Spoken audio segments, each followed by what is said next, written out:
Group পর্বের পর এবার সুপার 4-এর ম্যাচও পাকিস্তানকে হারিয়ে দিল ভারত।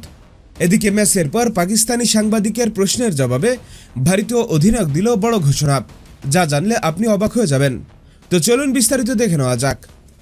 সুপার 4-এ পাকিস্তানের দেওয়া 172 রানের টার্গেটের বিপক্ষে ব্যাট করতে নেমে ভারতীয় দল 7 বল বাকি থাকতেই 4 উইকেট হারিয়ে 174 রান সংগ্রহ করে ফেলে, যার ফলে এই ম্যাচটা 6 উইকেটে জিতে নেয়।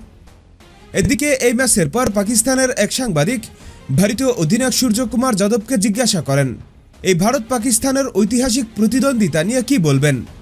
এর জবাবে সূর্যকুমার যাদব বলেন, এই প্রশ্নের উত্তরে আমি একটা কথা বলতে চাই। আমার মনে হয় আপনাদের সকলের ভারত পাকিস্তান লড়াই নিয়ে এবার প্রশ্ন বন্ধ করা উচিত।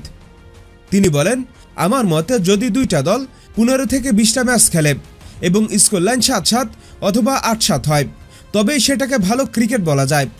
আমি সঠিক পরিসংখ্যান জানি না, কিন্তু একটা দলের পক্ষে যদি স্কোর লাইন 13-0, 10-1 হয়, তাহলে এখন আর এটা কোনো লড়াই নয়, আর কোনো প্রতিদ্বন্দ্বিতাও নয়।